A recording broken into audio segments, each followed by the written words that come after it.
looks familiar.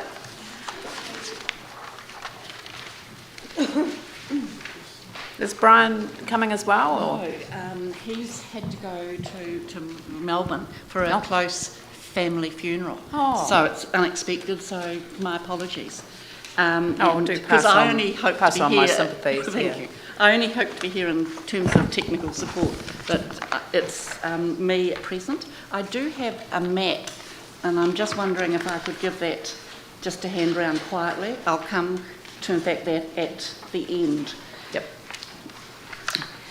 First of all, I want to say at the outset that the review process this year has been inclusive, considered, and involved public participation. So it's been excellent, and I think the staff have acted very well for you in this.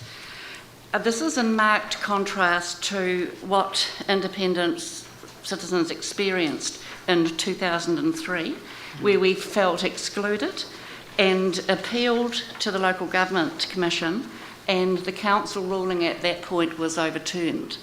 So we're very keen that we don't go down that process again. It doesn't do any of us any good. It doesn't help Christchurch. And Brian Palliser wrote to the Mayor in December 2014 saying that we wanted to work in a collaborative way. So we are hoping that we can come up with something which everybody's reasonably comfortable with. Now, we've got 2 recommendations and 2 suggestions for boundary change. Our first recommendation is probably left field, but we're recommending that you defer the representation review so council can focus on your main business, which is earthquake recovery. We've listed the 6 or 7 issues that council's facing in the next year, and I'm sure you can all add more, in fact, than that. The representation review, in our opinion, is an unnecessary distraction, but we recognise if you were to consider deferral, you would also have to get approval from the Minister of Earthquake Recovery. So we're putting this up as a possibility, but you'll have a better sense as to whether the Minister would approve it than, in fact, I have. On the second recommendation, I just want to give a preamble. Our association was very supportive of the 14 ward model. It links to current boundaries, it avoids splitting communities, and there's a lot of concern from Woolston Linwood. If you use the 14 model, that is avoided. And in our view, the 14 model is the best model for council to function effectively and efficiently. So we have a very strong view on that.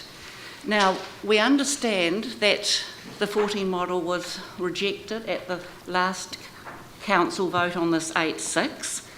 So I'm going to touch on recommendation 2, which accepts we're probably going to have to live with the 16 model. So our preference is 14, but if we're going to live with 16, we have a recommendation. We support the 16 model for community board members, but suggest councillors are elected across the community board area. So, for example, Fendalton, Harewood, Macleans, you would have each board member in that particular ward, like Fendalton or Harewood or Macleans, but the councillors would be elected across that large area. Our view is that councillors have both a representative and governance role, and they have a stronger governance role than board members. 3 councillors across a ward would lead to better governance, as councillors would gain a perspective of a much wider area. The difficulty with 1 councillor per ward is that each councillor gets intimately involved in his or her area, but will lack that broader perspective. In our view, it places councillors in a representation role rather than a governance role. And good governance is critical for the city as it faces a number of large challenges unknown to any other council in New Zealand. And obviously talking about the quake recovery issues. I was touching on councillor workload. I'll leave that alone. So those are the two main recommendations. One, it's deferral.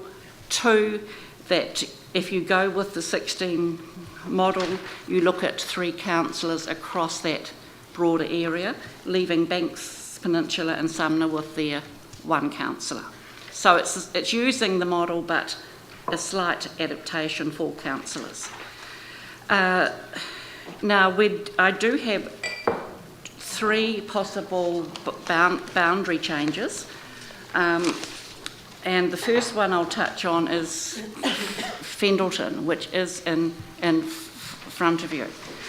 The concern is that the Merivale area is split in 2 by going along Papanui Road. So the suggestion is that the line goes up Rutland Street, but you could look at a smaller area on Bristol Street. And having a drive around there myself yesterday, certainly if you took Bristol Street as a line, it looks like the houses are very congruent with the other side of Papanui Road. So I would ask you to look at that. In terms of if you were to accept that argument, then there's been an offering up in the Condell Avenue area of an area that could go to, in fact, Papanui. So we're saying look at that northern side of Merivale as Fendleton, and then in compensation you could look at that area between Condell Avenue and Papanui Road as Papanui. So that's our first suggestion. The second one is on Riccarton, and this is an internal boundary between Riccarton and Hornby. If you're happy with this, I haven't had the maps done. I'd like to leave that to tomorrow, where I'm making a personal presentation, but it has been endorsed by the group. The third one relates to Westmoreland, and that has come out from reading submissions. There's a number of suggestions that Westmoreland move to, in fact, Cashmere. Our association would be against that. Peter Leiloli, who's the representative for Westmoreland, has discussed it with them. They are comfortable where they are, and I've attended a number of meetings, public meetings led by the staff on this, and the Westmoreland residents are very comfortable in staying within the Riccarton, Hornby, Hallswell ward. They have been there since I've been elected across the larger ward in 2004, and they've been there in the Wigram ward, as far as I understand, since 1989. So we feel very strongly that they remain as you have them in that ward and not move across to Cashmere. And from my understanding of their association, they are very strongly supportive of this proposal rather than the shift. So that's really all I have, Madam Mayor. And perhaps if I could just kick off on that first one, don't you think that using Rutland Street and Condell Ave would in fact split communities of interest quite significantly? Well, this has come from, I personally, look, I think we're looking at Rutland Avenue, but I think you could look at Bristol Street as well as a possibility. We haven't got the mesh block figures done. Right. So I'm sorry, we've just got a map and a proposal. But what you're trying to do is you're trying to get Merivale together. That's right. Yes. But it's on 2 sides of a natural boundary, and it's a boundary for electoral purposes. For the electorates are split down Papanui Road, as I recall. Has that changed? I'm sorry, I don't know. Yeah. Jamie might know. Yeah. Anyway, I think there's a challenge with taking such a strong natural boundary as Papanui Road and trying to shift it for a specific purpose. I understand, you know, Mirabelle is a centre in its own right. Actually used to be called St Albans in my day. Did you mean is it currently split, Leanne? Eh? Did you mean is it currently split? In this? Yeah, it's currently split. It is, yes. Yeah, but it's. I thought it was split for electoral purposes for a central government as well. I think that's the boundary between the Island Ward and the. I see, just as a straight. And Christchurch Central. Yeah. Andrew and then Paul, is it? Thank you. Two questions, Jimmy. if I can. The first one, I just wanted to drill down into your support for the 14 model a little bit further, particularly as that relates to the peninsula. If we're grouping communities of interest, communities where there's commonality, the 14 model saw the Banks Peninsula ward spread right across the way at the top of the Port Hills. We've got a number of submissions saying the Banks Peninsula ward as put forward in the 16 model is too big and groups communities of no interest or little interest. How could you support the 14 model as it relates to Banks Peninsula? I'm just interested in how you would deal with that issue. Yes, we probably haven't looked at that carefully again, and it was only, and I don't think the 14 model is going to fly at this point, but it was just our strong view that it was the preferred model, but we were looking more at the urban model, if you like. I mean, I've got a very personal view, and Mary's heard me on this, that Banks Peninsula should have been separate. And I was nagging at the working party on this, but a map was drawn up, and then I think it went to council, who said, no, but this is a very personal view of mine. It's not the association's view. All right, thank you. And then just a point of clarification on the submission. If we refer to page 9 in our agenda, the third paragraph down, and there's a discussion about the balance of the governance role of a councillor and the representative role, and I totally agree that getting that balance right is important, and I agree with the statement you made around community boards being closer to the communities than the councillor. But that third paragraph there starts, the disadvantage of having one councillor per ward is that each councillor would become intimately involved with his or her own area. I just wanted to check that I'd read that right, because I would see that as an advantage rather than disadvantage as long as it was well balanced. Yes, I mean it can be an advantage, but the disadvantage of it is that you get, it's like in Riccarton, for instance, you get very tangled up with the Riccarton issues. They sort of elect you, and so anything happening in Hornby you might not have that broad view across the ward. I have worked on that single. I was elected on Riccarton, and in 2004 it joined to Riccarton Wigram. So I've worked under both. Thank you. Yep. Paul and then Jimmy. It is just around the boundary issue again, and the Mirabelle map we got here. My understanding, and you might be able to correct me if I'm wrong, my understanding Mirabelle finished at Papanui Road, not actually crossed over into St Albans. Again, I don't know if Jamie can answer that, but this is the map. Depends if you're buying or selling. Yeah. That's exactly my point. I think it's really around the real estate industry has actually promoted that as Mirabelle, but in actual fact the boundary line is actually Papanui Road. Yes.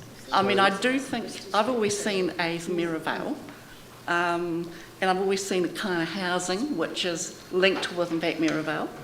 And having a drive around everywhere yesterday, that a Bristol Street line, if you're looking at that as a line, does have a similar housing to the other side of, in fact, Papanui Road. It's older housing, character housing, and some new housing. But it's certainly got a similarity. But the idea is that Mirabelle's a kind of community. Actually, may I make a comment to that? Because yes. I, if I may, I do understand why, because it was Val Carter that brought this up, and the reason why they proposed the boundary change, to go with Rutland to stay in the Fennelton zone and then the Condelav area out, is that Whenua Waimarie is actually probably quite low in community groups as a whole compared to a number of other wards. But one that's very strong, probably our strongest one, is the likes of the Mirabelle Corner, very vocal and very involved. This captures that area and doesn't break it up, whereas up further north, the area that they're looking at the trade-off is the, I think they call it the Papanui RSA, and the association's view was that it was more appropriate to include that in like the Shirley Papanui area because it's a sort of key activity area for that particular part and was less of a natural fit than what the Mirrorvale area was. Yeah, I'm just saying that Condell Ave isn't it isn't a natural boundary, so, but these are the challenges that we need to take on board. Jimmy? Thank you. One question to Helen. What's your the independent citizens' view regarding the boundary adjustment? You particularly mentioned, would like to shift to the west from current Church Corner area, to the English Street, to the end, to join to the main south road. If that kind of adjustment, then the the population is more than 22,000 people. Then to make the Hornby, probably the vegan, reduced to the the standard, the over the 10% the deviation. But the current Richten vegan, the ward, including the Richten, Hornby and Horsewell. So why you are not consider mutual influence if shift to the English Street? What is your point of view? Currently the vegan sky and also Avatia, the east, Avatia East, that area actually is more the kind of community interest to the vegan or Hornby area. What is your point of view? Oh, Councillor Chin, I said I'd mention that in fact tomorrow. Yeah. I'll just deal, I've swept over some Yeah. broad recommendations. On the Riccarton one, I've Yes. got some time, in fact, tomorrow, and I want to get our maps and figures. Okay, Yeah. thank That'd you. be great. Look, thank you very much, Thank you. and appreciate the trouble that you've gone to, but do pass on our regards to Brian. Thank you. Thank you. Martin?